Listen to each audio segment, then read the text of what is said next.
You have to learn where do you stand, on which ground do you stand, and then you can climb up the ladder. If you don't understand this, you may be able to apply certain functions, to apply or say certain definitions, but you don't have an understanding of this. And this is what many economists actually admit after a while. They say everything was fine, but we did not consider A, B, C, D. So the one thing is preparing the exams, preparing a meeting when there is a certain topic discussed, or looking at a specific issue. The one thing is you have to learn about the basics, the fundamental definitions of technicality. And this is really boring stuff. It's about technicalities, really, like marginality, cost, Pareto optimum, Pareto maximization. You have to just learn it and learn how to calculate the relevant values, how to calculate the cost of something, producing something. And you just look at the value, you know the formula, and you do the calculations. What you do there is production function. I don't know, some of you have the textbook here. Look in any of these textbooks. You will find more or less the same definition. The wording is different, may be different, but in principle it is the same. And in principle it is the same means sometimes that even if you refer to it, if you want to quote it, it's difficult to find a new expression. So you always quote. And this is what happens in textbooks. Even if they don't quote literally, in many cases you find the same expression.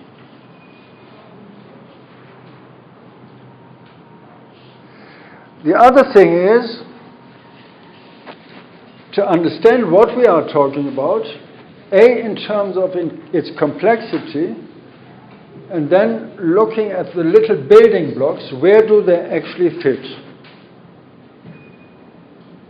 So if you have to answer any question in political processes, in academia or whatever, you know the basic definitions, and then you have to know where does it actually fit and what is the meaning of it.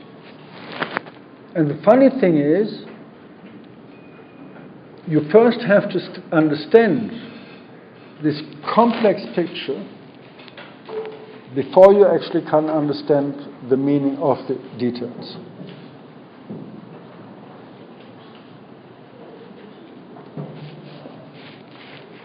So if you look back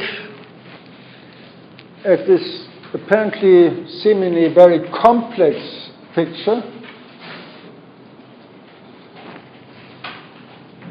of capital and value added, this is a fundamental issue.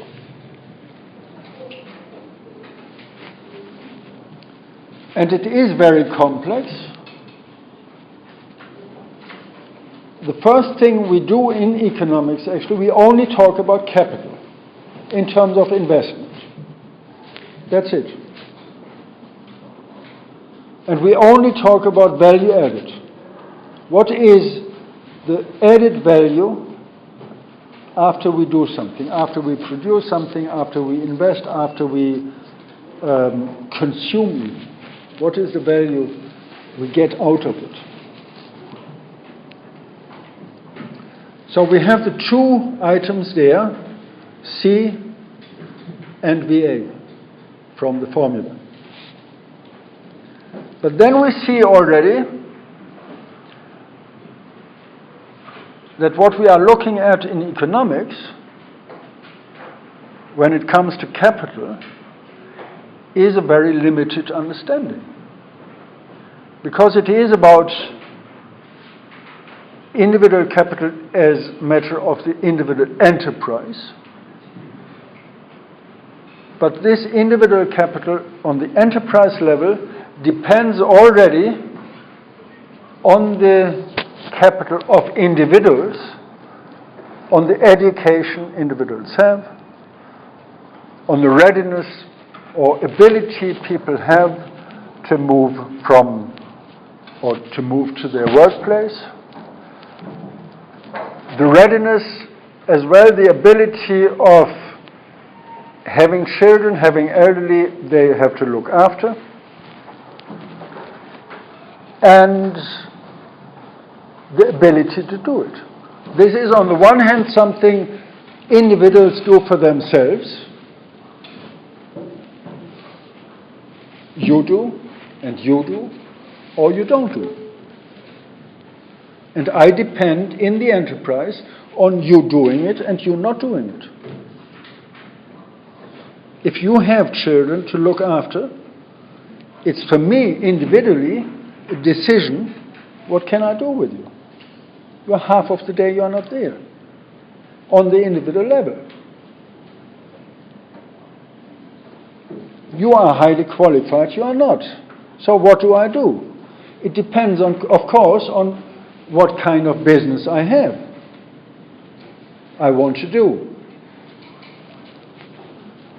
And looking at childcare, it is the one thing is you have to do it individually, but you may have public provision, public childcare, public education, public health system. This is something that matters, where you see already capital is not just capital in terms of the capital invested by one individual company. It is not about the capital invested by competing companies or different countries, companies on one market, on the national market that we usually take as a reference. But it is as well about individual private capital and public capital. This is what you have to keep in mind before and when you are doing the calculation for the individual enterprise, for the individual sector or whatever. And for the individual nation state, the national economy. The same applies for value added, for the value we add for something that we actually produce, because we produce a good or a service, and that is there and we know what it is about. It is a telephone. This is the product.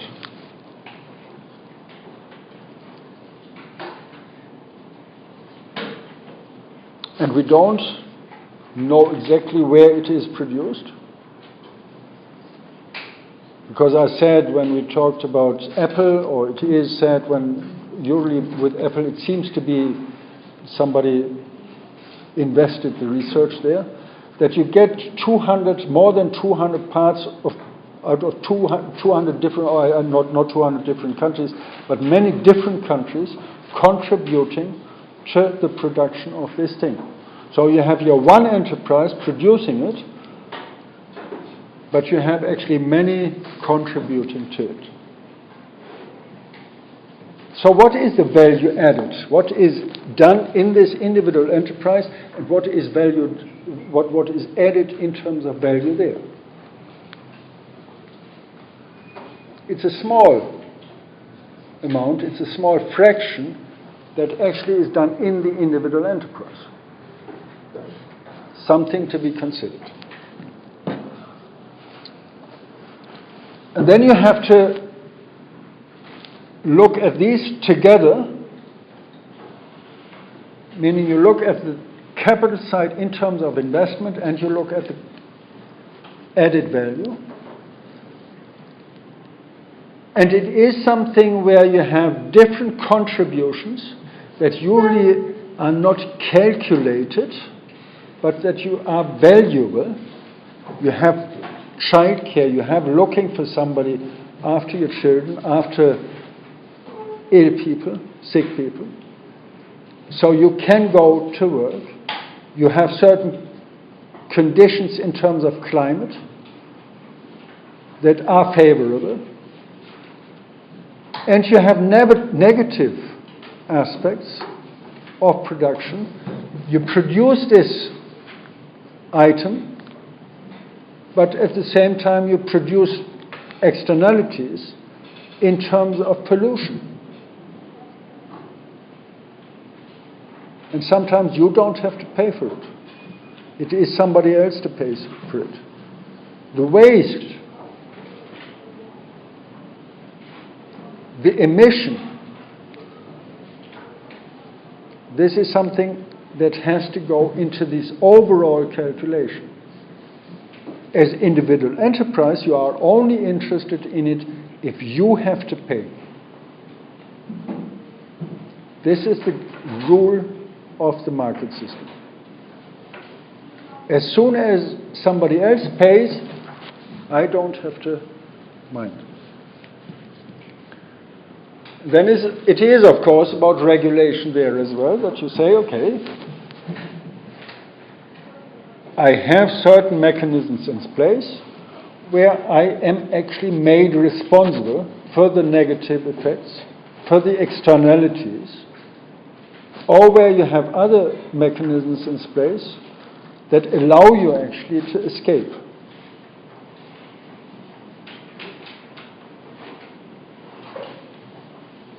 Now, in many cases, these are technically very complicated. You produce emission, CO2, and you can actually have certain internationally agreed rates, and you can trade in the emission you are allowed. If I need more and you don't need anything, I buy from you the rate you would be allowed to pollute. International trade. And then, of course, it is, that's why I said, I only mentioned it, don't just forget it soon again. But then I have, of course, taxation, interest rates, and. Is it worthwhile to buy it from you, or is it better to reduce my emission? So then it is getting very complicated and complex, and you have to look at the different technicalities. But first you have to understand the overall system.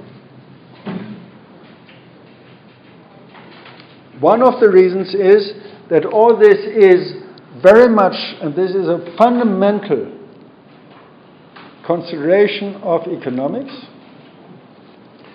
that we are thinking about equilibria and a circular process. So you feed something into this circle, and you don't want it to stay there, but it should move on. You want to invest, or you invest something, but you don't invest something into anything if it is just staying there. You invest something to produce something, to sell something, to get money out of it, to invest the money, part of the money, to produce more and more. So this is the circle. And the other side of this kind of economy is the equilibrium. You won't invest more, then you will be able to get out of it. And you won't invest less, then you can invest to get more out of it. That is, considering this kind of economy of a free, open market, the rule of the game. The rule of the game and the aim of the game. Make money, gain money, make profit, and make as much profit as you can do.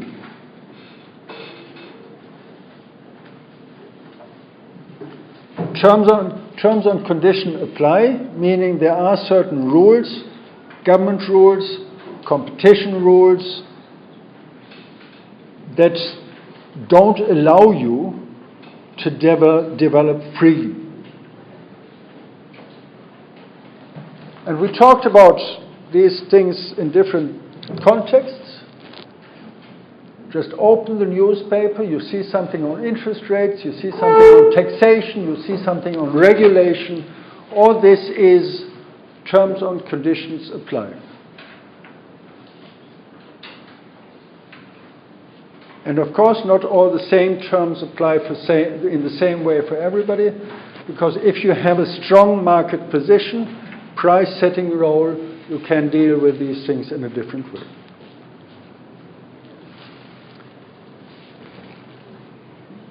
And then you have, against this background, with all this side information, certain considerations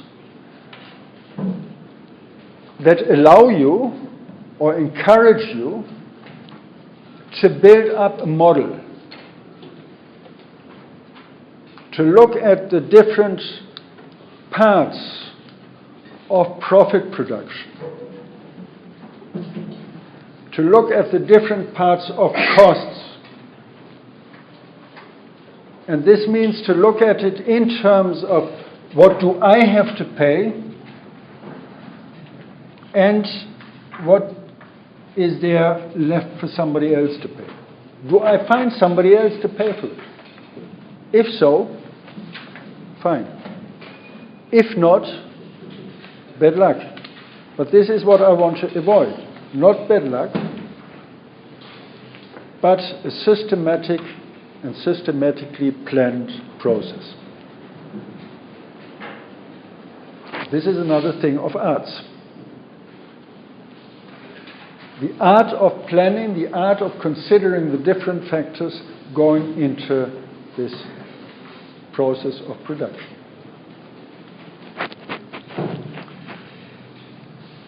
But saying it is about the process of production, we have actually, when we are talking about the economy, we have two fundamentally different approaches to it.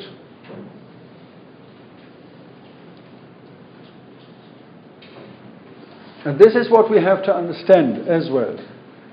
Economics is not just one school, even if we use the same definitions, the same concept of Pareto optimum, marginality, and cost. But the meaning, the interpretation in the overall framework is completely different. And there we have the one school paradigm, which is a large group of different sub-schools, if you want, where you have on the one side the value theory. The theory of value, especially labor, where we say value is produced. There is no value as such falling from the heaven, growing out of the ground. There is no value. The only value is something that we produce. And even if it is growing, if we have a favorable climate for certain crops, we have to put the seeds out and we have to harvest. And believe me, if you don't look after your vegetable garden, it's a mess. You have to be there every day, because if you are not there every day, or at least every week for some time, everything will be destroyed by rabbits. They love your little salad, or lettuce by weeds growing over and by, I don't know, wild animals and dogs, your own dogs, running through the field and destroying everything. So you have to look at it, and this is production. There are, of course, certain things you can just pick some berries somewhere, but it is, again, even there you have to pick them. There are stories of paradise where it just flows into your mouth. That's the only thing you have to do, open the mouth and it comes. But I doubt that it's reality. So this is, you always have to produce, and you produce the value. Your production makes it valuable, and this is completely different to subjective value theories. The value of something is not given by the cost of producing something, but the value of something is given by how we value it. If we appreciate something, we will pay a huge amount of money for it. If we don't mind, if it doesn't interest us, we won't pay anything. Or we will pay possibly very little for it. So this is the subjective value theory, suggesting actually it is our valuation, not what it costs to produce something, but our valuation that is actually determining the value of goods and services.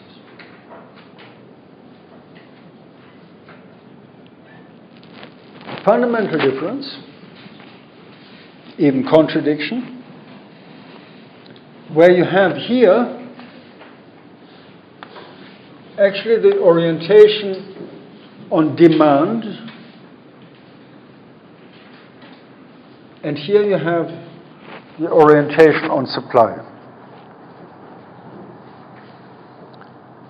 Basically, the subjective value theory says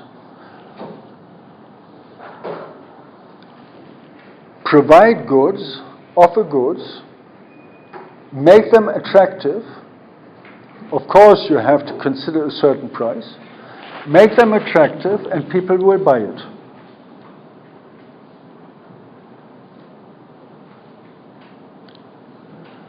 On the other side, you have this demand orientation, where you say people will only buy goods, avail of services. There is only demand if they need it.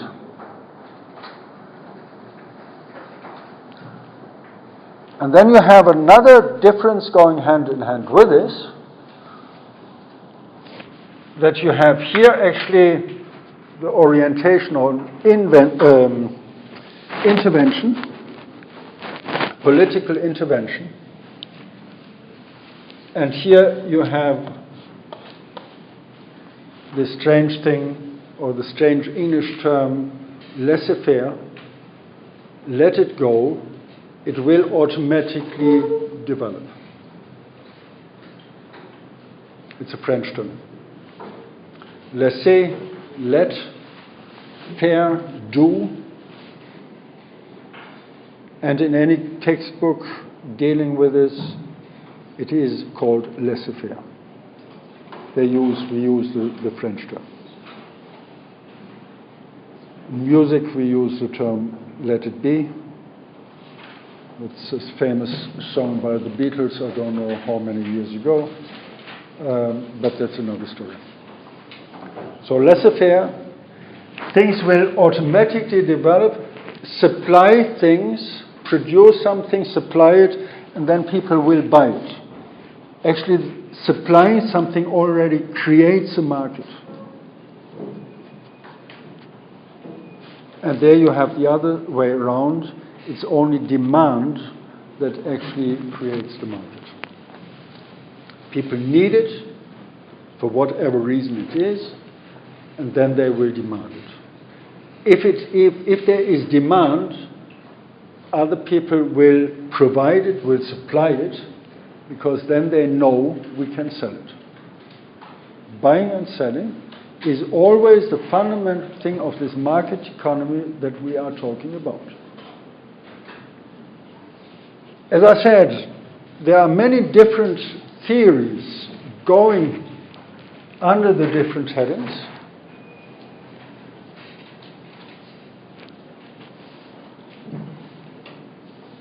They developed over time, over, bad in calculating, what is it, 2017, over the last 250 years, there was this development of economics as a discipline. Mentioned Quesnay and Ricardo and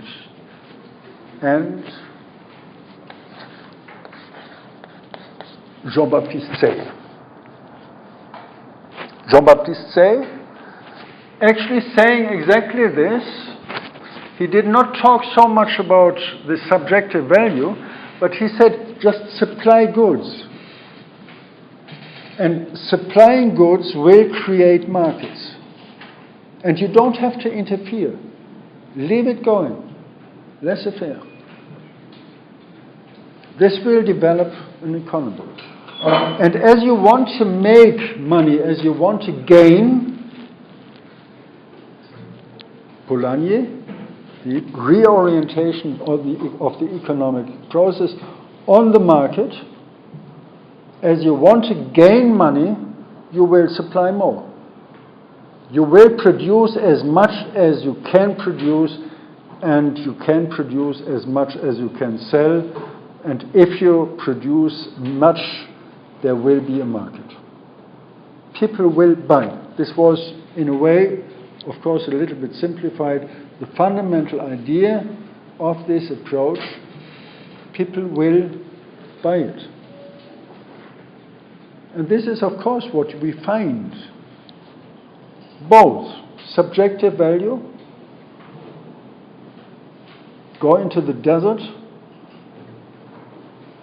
there is no water, and you will pay your entire fortune for this little bottle of water after 71 hours, because after 72 hours you are dead without water, supposedly. So you will spend your entire fortune. This is, even if it's objective, of course, you need this water, but this is the subjective valuation. I want to have it. I value it to such an extent that I will spend my fortune to it. The other way around, you can argue, it's so expensive actually to get the water into the middle of the desert that this is behind the price. And this is a fundamental dispute taking place in economics all the time, and where Jean-Baptiste Say says, no, people will buy, just provide it. And if you look at the stupid things we all buy at some stage in our life, we think they are great. This is all. I always wanted this. And then we may come home an hour later, or after a year, we find it back. You say, how could I spend money for this rubbish? You probably all have something like it. Or it is something where we grow out of it. I don't know how many toys you have from 15 years ago. Probably not many. Definitely not all. There may be some items you actually still appreciate, but most of it, no. You're wondering even, did I ever play with this? Did I ever appreciate it? So good examples for here, that we only buy what we really need, what we want. There is, of course, a little bit subjective part of it, but we look at primarily at what does it cost to produce these things. And we don't pay more for something, we won't pay much money for something if it is actually very cheap to produce it.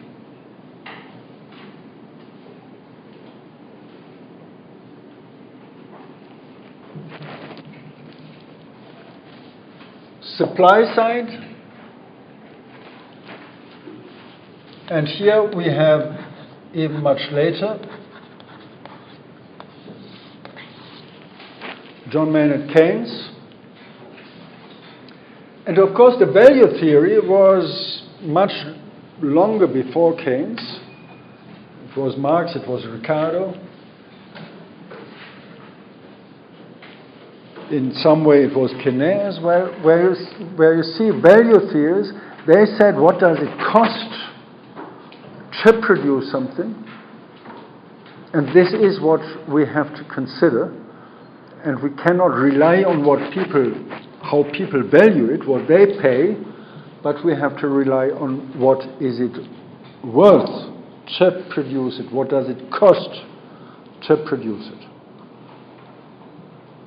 And then you have, again, different schools there in it. They look at difficult things, actually. On the one hand, you have, of course, production as the core issue. You have to produce it, as I said. Even if it is growing naturally, you still have to harvest it. And most of the stuff that is growing is not simply growing, but you have to sow it, you have to domesticate animals, you have to produce machines. But only the production of it is creating value. And then you have other schools that say, okay, yes, but the machine, the advanced machines, is actually producing value as well. And then you have difficult disputes there, something you have to know about, that it exists, but you don't have to engage now. Some say, yes, it is the machine that creates value in its own terms.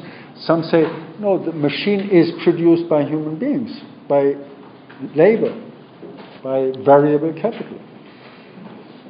So the machine is only materialized variable capital. And of course, raw material. So the machine as such is not productive, but it is only productive because somebody previously invested or was productive to produce it.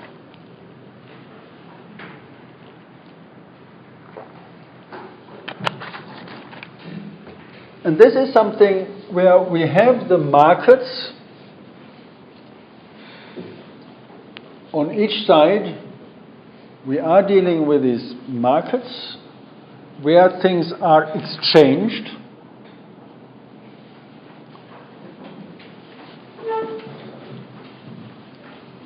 And where you have, in all cases, here the production of value, and here you have the realization of value. Even if you say the decisive thing is the cost of producing a good, you always still depend on the market. Because if you produce something, it is very expensive to produce it, and you do not find any buyer, there is no market where you can sell it, bad luck. It's not, the value in terms of cost price is there, but it is not realized because you cannot sell it on the market. And this is happening in what we call national economies, on this one market. And usually in economics we make things simple, and we say it is the national market. Because the national market is the place where people are interacting, where they are exchanging, where they are producing for each other and selling to each other.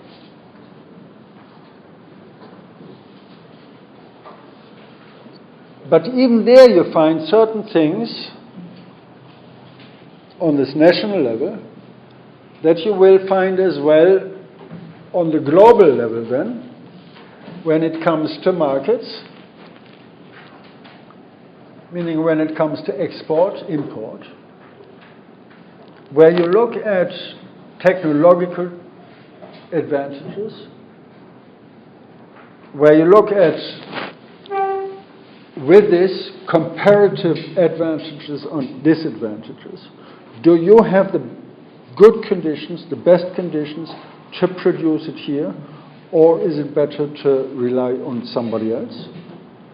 And this means as well you are looking at opportunity cost. Where am I better, producing A or producing B?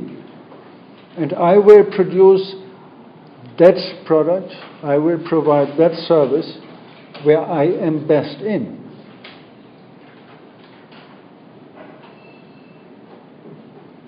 And somebody else will do something the same, and hopefully it works out, and it usually works out, that I produce, or we both produce, and this is then for the entire economies, everybody produces what he or she is best in. And that means really talking about qualification, talking about skills, talking about the availability of raw material, talking about climate, talking about all these different things that matter in terms of comparative advantage, which is not much more than talking about opportunity cost.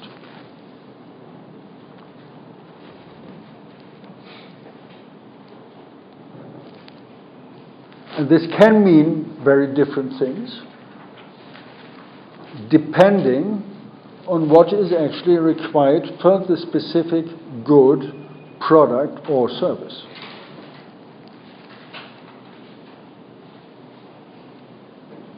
And in some cases, you value certain products highly, and saying in some cases means talking about age groups, talking about gender, talking about race, talking about nationality, where traditions play as well a role,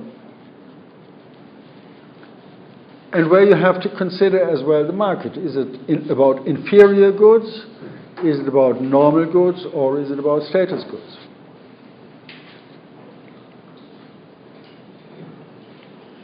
Where, of course, you have both sides, and this makes it difficult. This makes our life difficult, because we always can find arguments for the one or for the other.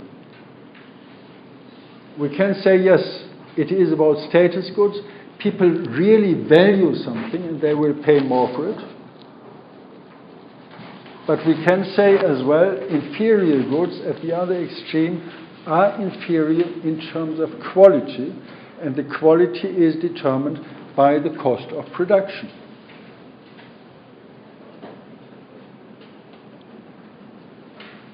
To produce such a table is pretty cheap. It's an inferior good. To produce a beautifully styled, handmade table is pretty expensive. And it is not because I like the other more that I pay more, but it is because it is more expensive. And this means as well, not everybody will be able to pay for the more expensive table, even if they would like, but only a relatively small group.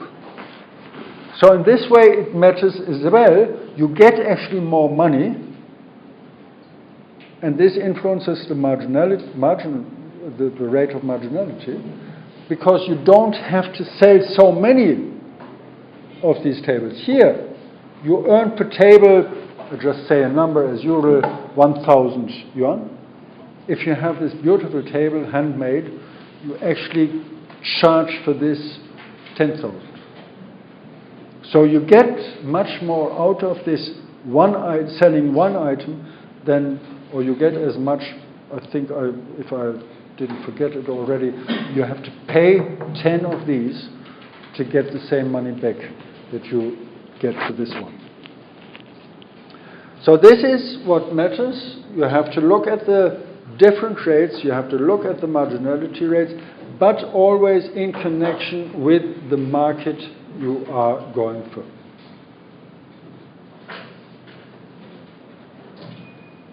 And then, of course, it may change as well, for different reasons. Interest rate, public loans, public subventions, or whatsoever. I don't know really which role it plays, but this shift, or the attempted shift on the Chinese market, where apparently there is an attempt that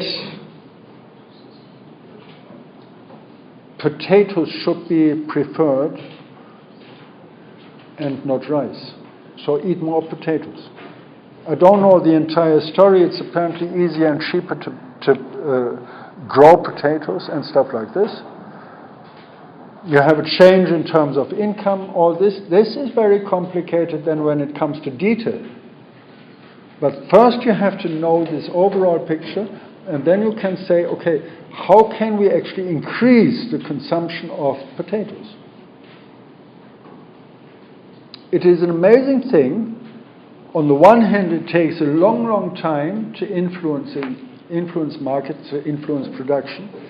And at the same time, I made actually in the morning a photo at the East Gate, how fast this can go. There was a long, long line of bikes, these rental bikes. This is something that developed here in a very short period of time.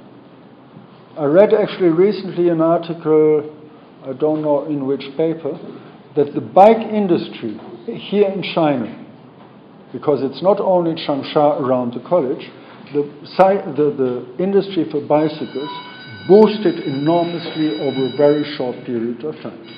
Simply due not to the preference of people, it's nice to cycle,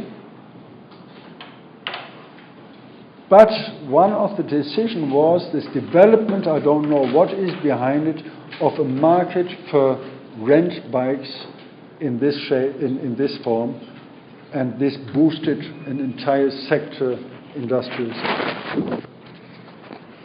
So you see the different points coming together there and playing a role in developing certain markets. So what we have to look at as well is that there are kind of complex different levels and contradictions. On the one hand, you have this between demand and supply. You have this between intervention and planning, intervention and non-intervention. And then you have the different sectors as well. As I said, we are talking about different products, but you have as well different sectors where some sectors are very strong or highly interested in exporting stuff, and other sectors are actually not. And basically what we are doing in economics is always quarreling about some kind of balance. We say, okay, open economy, open market, but at the same time, there is no point in exporting over a certain threshold, meaning have a strong economy that is strongly oriented towards export and having unbalanced relationship there. It's about dependencies. If you have an overemphasis on export, it is about shortage,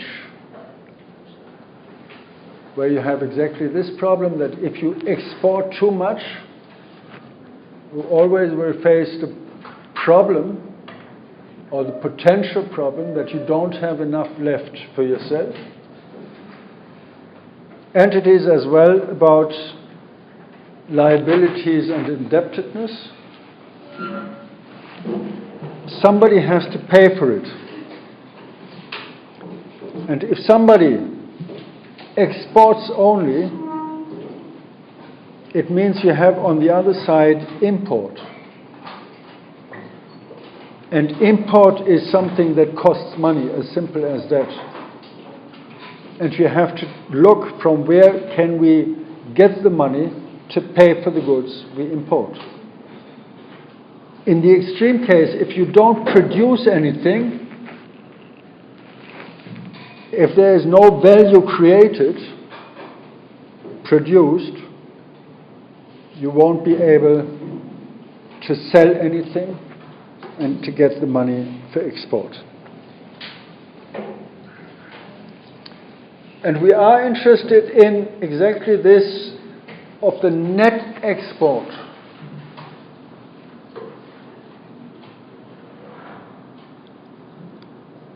Mind, this is a difficult thing that you have as well, possibly problems there,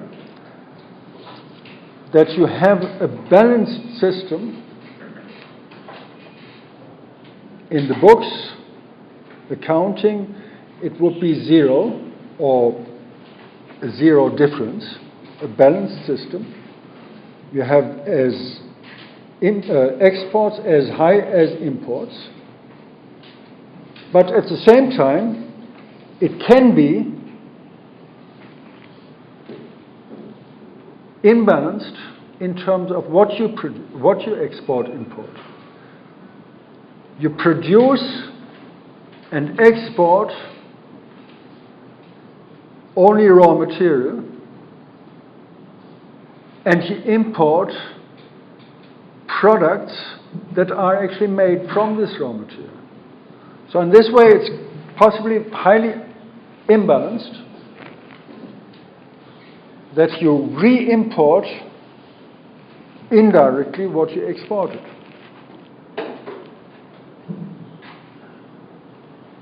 You export only services and you import only products of a certain sector. This means you have to look at the different ways of balancing different systems at the same time. Now, export, net export is what?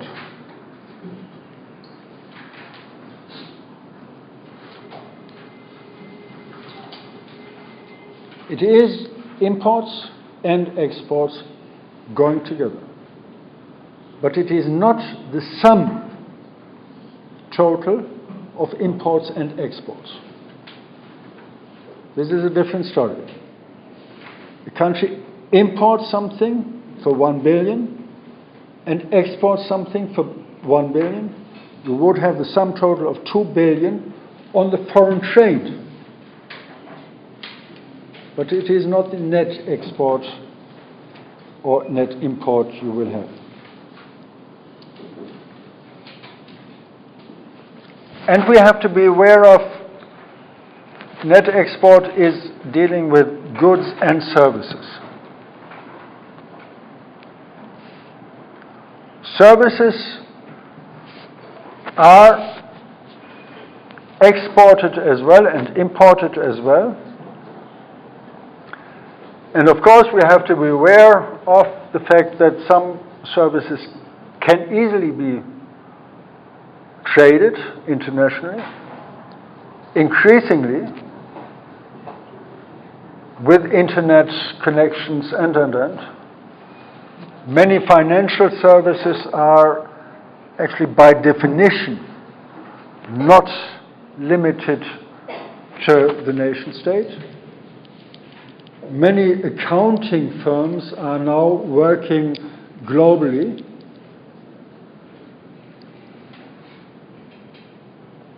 It's no problem because you don't need the paper anymore. You just have the files on your computer. You send them around. It's faster to send something via internet from here to, I don't know, once around the world, than to bring the paper from here to the other end of the city by the metro in your little suitcase.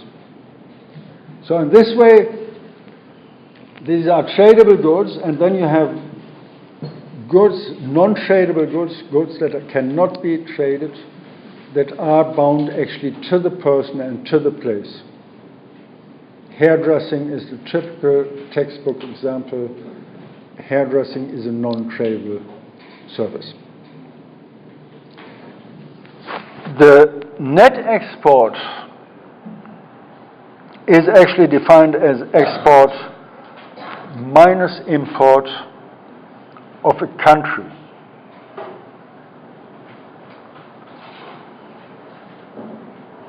Of a country means we are not interested, when we are talking here about net export, in the rate of a sector. Sometimes it makes sense actually to go into detail then and to look at the net export rate when it comes to agriculture, primary activities. And this is what I just mentioned indirectly already. When we are talking about raw materials being traded, and this is the only area where we really find a major export, this is exactly net export is dominated by net export in one sector. And in this way, it may be at some stages, interesting and important to look at exactly the different sectors involved. And when we talk about production, as well markets, or at least bringing things to the market, we are talking as well about something that is there in terms of inefficiencies. Talking about comparative advantage means as well we are talking about a certain way of production, including inefficiencies. Is it really efficient? Is it worthwhile to transport goods over long distance, or is it more efficient to produce them here? Now, this is the one thing. The other thing where it's getting more difficult is to consider actually inefficiencies that you cannot really count for. And this is a major issue for many global businesses today, that they start a business or start doing business with another country. They set up their enterprise in another country to be near to the market, to be close to the market. Because for certain goods it is important to be close to the market. For different reasons. The one simple reason can be technology, can be as well the cost of transport. So instead of transporting goods from country A to B, you produce it immediately there. But at the same time, there are possibly huge inefficiencies because people are not used to a certain requirement that is connected to this enterprise. It is about qualification, it is about punctuality, it is about social skills, what we call social skills. that people are in time, that people observe certain rules.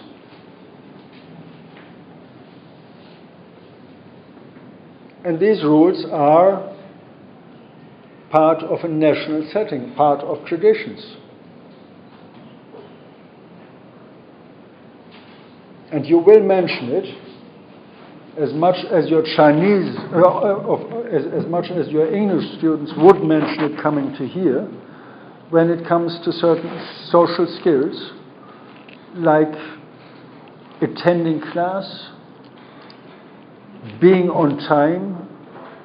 So if anybody goes to England, I don't know actually England, I think it's the same there, don't be there on time if you go to class.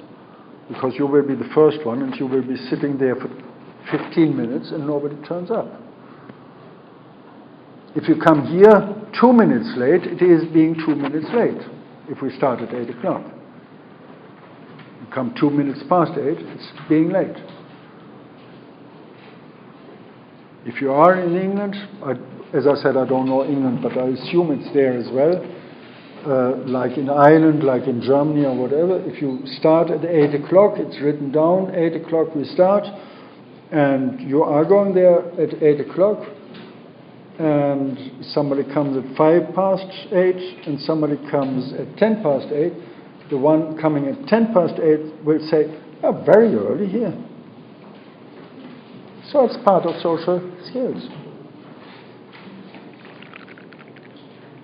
And of course, it is appropriate to the country, and whatever it means. And this influences, of course, in one way or another, as well, the productivity. So deadweight loss, we say, it is cost to society due to market inefficiency. Because on the one hand, you have the loss of individuals, individual enterprises, not being efficient. And then you have, of course, a loss as well to society. And this is what we call deadweight loss. And it is usually connected to externalities we produce. Externalities are the major or one of the major inefficiencies that occur. And again, simply because it is the easiest thing to explain it, we have the two major factors playing a role there. We have environmental issues. You produce externalities. You pollute with your enterprise, with your production, the environment. And this causes externalities. This causes this inefficiency for society. Society has to make good first. And then you have the other side of this kind of cost and inefficiencies. It is social cost. Childcare, or the provisions of certain rules not being looked after, labor time, being inefficient there, not observing the rules, and costing society at the end of the day. So you have, again, something that has to be balanced there, where you have to look at the quantities you produce, the price it costs to produce something, and then the social cost. What is involved in terms of the social cost?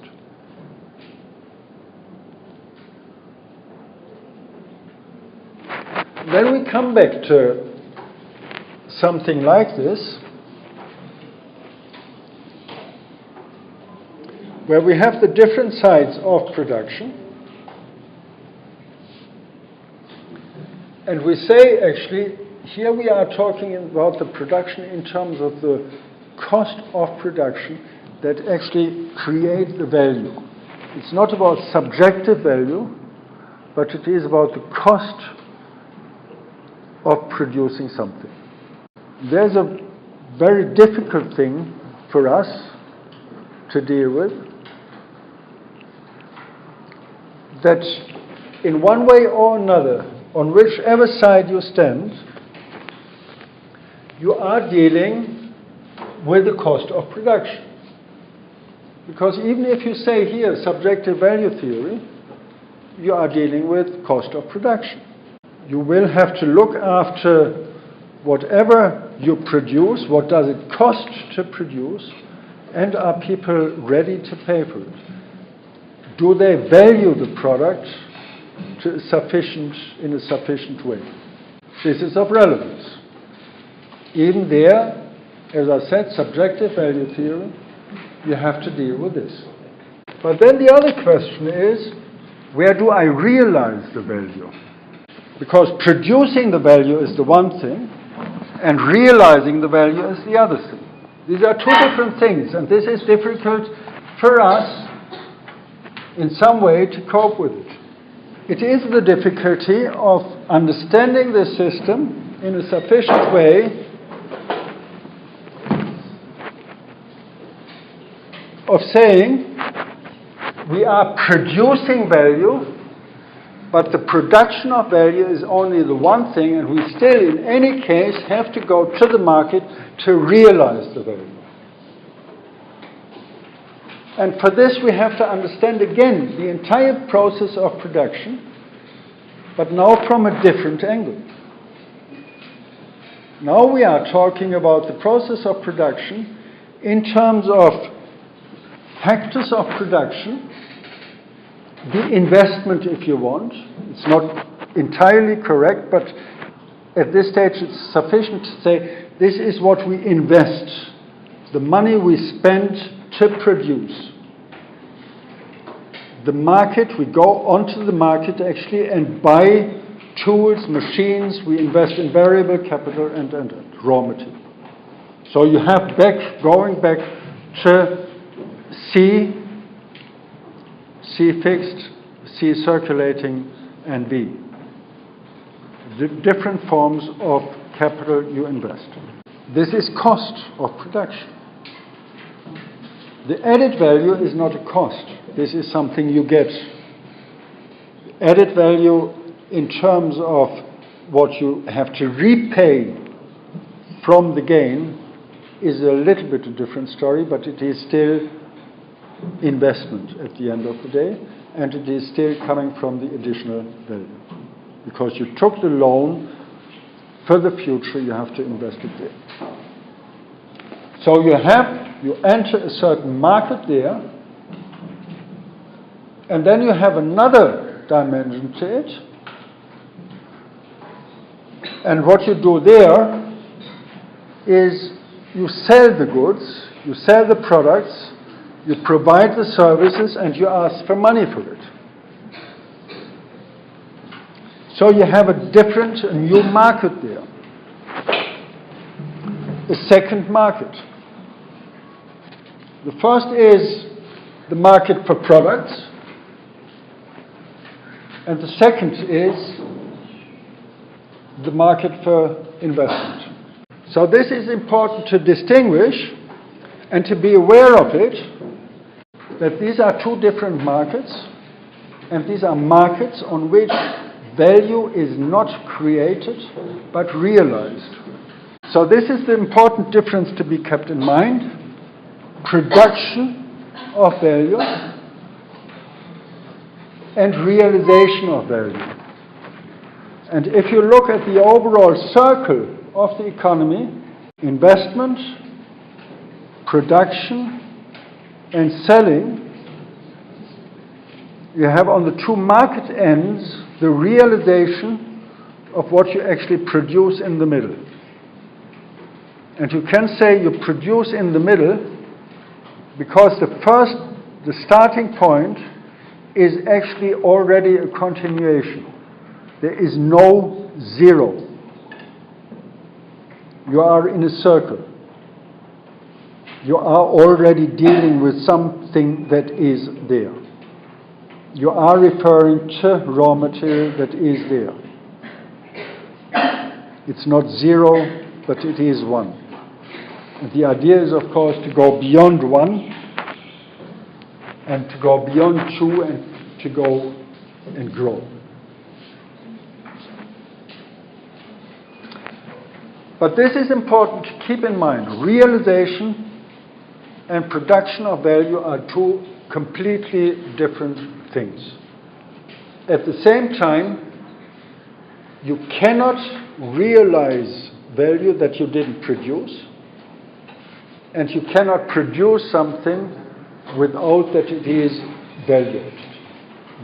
Fundamental argument. And it links, of course, go back to the textbook, to scarcity. It goes back to opportunity cost, to the marginal rates, and. You all find this there, but you first have to have the field that you know, now it makes actually sense. Now I know why I have to calculate opportunity cost. It's not because you want to stay an hour longer in bed. Look at the textbook, most likely it's stated there. There's the typical example. A has to decide going to class or staying an hour longer in bed. This is not really so exciting for economists. Exciting it is exciting when it comes to calculation to make money out of it for business. This is where cost really matters.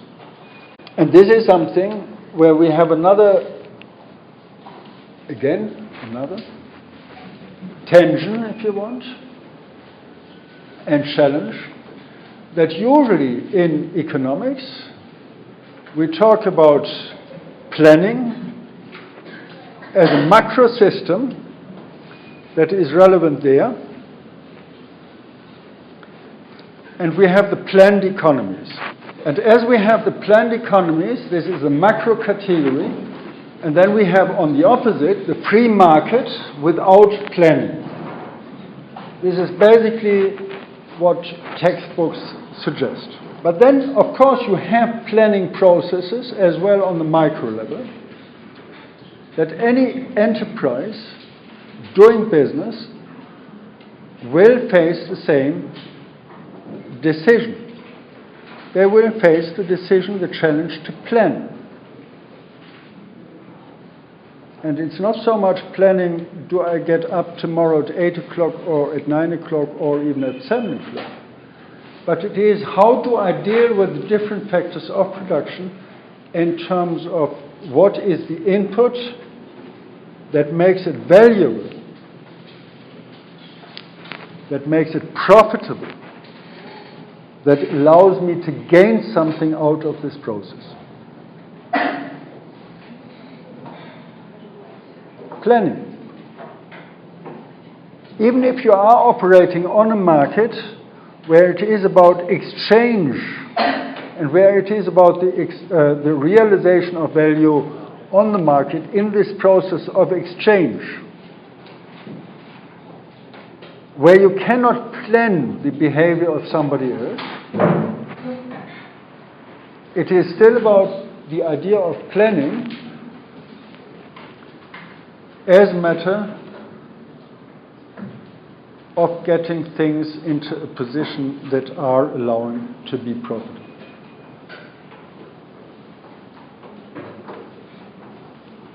You invest, and of course there you make the calculations in terms of opportunity cost, in terms of comparative advantage. And there you are trying to find an optimum that makes it profitable for you to produce. It is about looking at the cost price. What does it cost to produce something? and how much will I be able to sell. And of course you have the different levels there.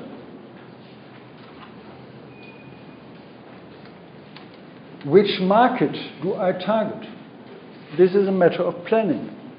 Do I want to go for inferior goods, or do I want to go for normal goods, or do I want to go for social goods? This is the decision I take first, and this means then I will plan on this level as well the investment in certain machines. For the one market I need different machines than I would need for the other. I need a different kind of raw material, and this is a matter of planning.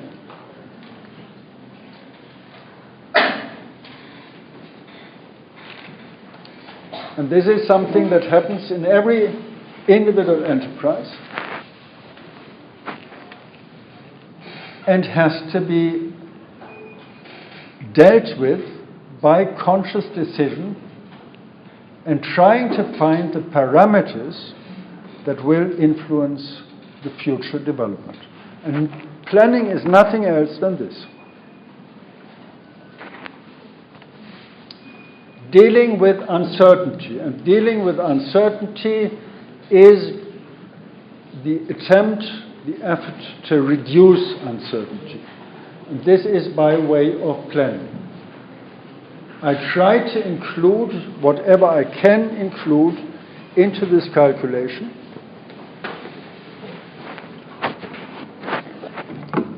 To reduce uncertainties.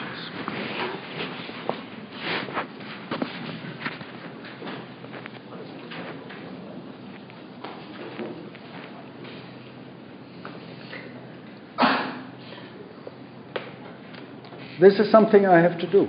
Otherwise, I won't be in business, or I won't be in business for a long time.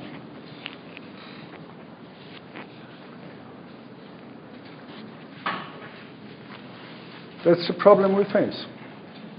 And this is a matter, even if we cannot predict, or because we cannot predict, we are doing exactly this. We try, to the extent, as much as possible, to reduce uncertainties. And then it is, of course, something where actually planning is as well important when we look at the macro level. And even if there are many things going hand in hand to find the same patterns on the micro level and on the macro level, you always have to distinguish and strictly distinguish. They are not the same. And the individual enterprise has to plan in a different way than the macroeconomy. The individual enterprise has to look at a short-term, shortish-term, balanced system where you cannot make debt. You can, of course, you take up loans, but it is very limited. Because the aim, your aim of private business is another one. Your aim is gain. You want to make profit. A public body doesn't want to make profit. A public body should be interested in maintaining or achieving this equilibrium and the circularity of this economic process. It's a completely different thing on the different levels of the economy. The individual enterprise, planning, doing business, is interested in exporting as much as possible.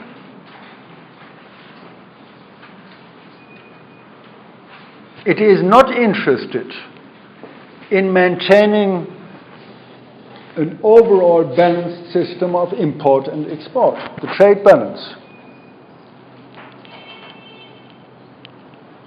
I want to sell as individual business I don't mind where this stuff goes. If it's staying here in ChangSha, if it's going to another corner in China, if it's going around the globe, my interest as private business in the strict sense of a market economy would be just sell it. Get rid of the stuff and get the highest price you can get. If you don't get it here, sell it to another country. But then we talked about it before. We have the problems of imbalances.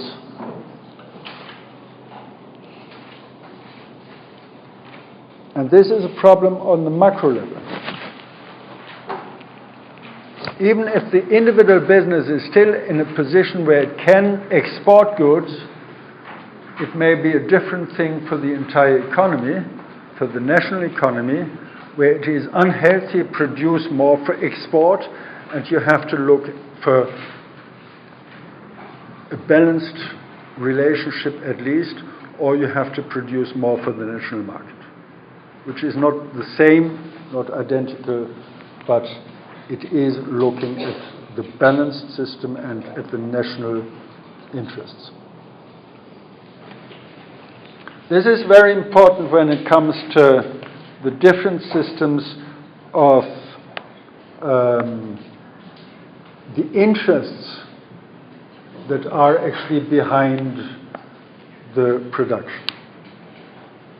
The interest in this even strictly taken circle of GDP production, of wealth production in economic terms, in monetary terms, are different on the national level and on the enterprise level.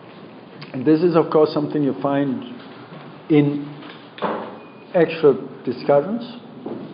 Here in China, we have the reorientation or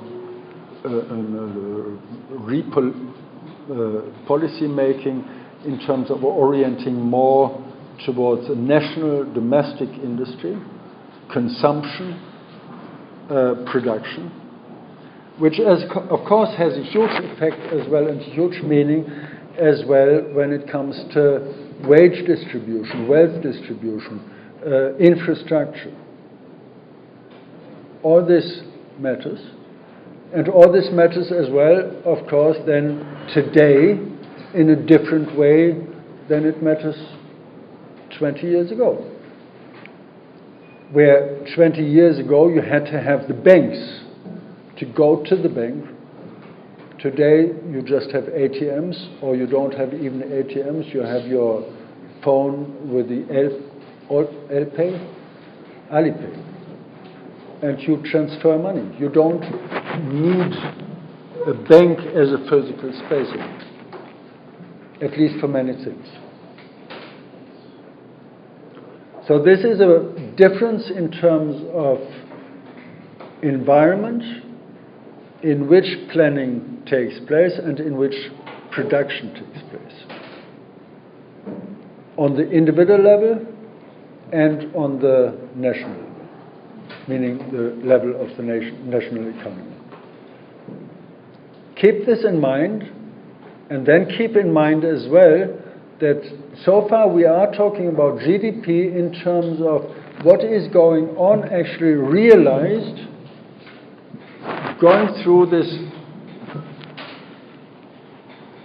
narrow area of GDP, of what is calculated, what is produced for the market, and what is realized on the market.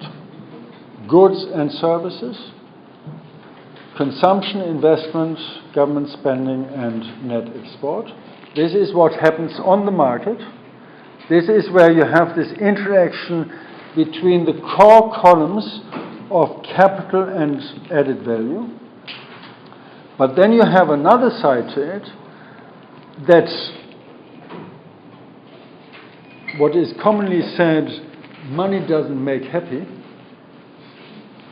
which is not really the point we are talking about. Of course, money as such doesn't make happy, But what we have to consider as well is it is not about happiness, but it is all things that are not going through the market. So far, certain health issues are not going through the market. And this is the health education you get by your parents and you get by your grandmother. Before your grandmother tells you go to the doctor, she probably says, I know something, and take these herbs or whatever, drink this tea, and this will be good for you. Most likely it is good for you. This is a common knowledge that is still there, and that is not a matter of the market process. Education. Of course, education is something that is marketed. You pay for education, you pay fees for education. But at the same time, there is this idea we don't want to have simply education that is on the market, but we have as well spaces, even in the official educational system, where we don't pay. It's the experience you get. Experience working together, experience living in the dorm, finding compromises, getting annoyed by your roommates, or making friendships. This doesn't play a role in terms of any calculation. And you see this in actual discussions when people discuss preferences of schools.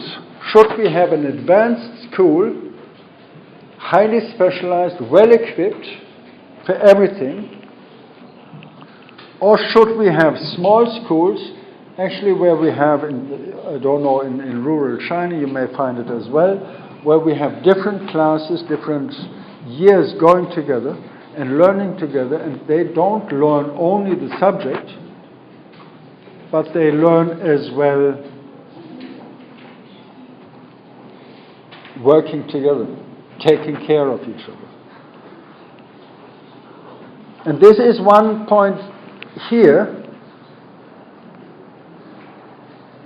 that you pay for the course, I assume, I don't know actually, I think you do. But the additional advantage here is you are learning in an English-speaking environment, to some extent. If you go actually to Bangor, it's even more that you will speak English.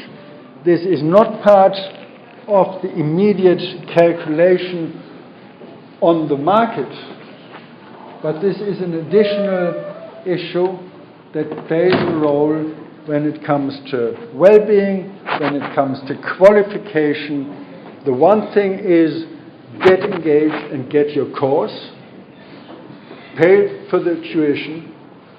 The other thing is listen to the radio. There's a small amount of electrical power you have to pay. Listen to English-speaking broadcasts. Watch English-speaking films. Even watch them with the subtitles, and you still will get something out of it in terms of language. This is not part of the calculation. This contributes to well-being, to your security when it comes to speaking English, to your health, including mental health. You don't feel the stress, and you always have the limits telling you this is the market,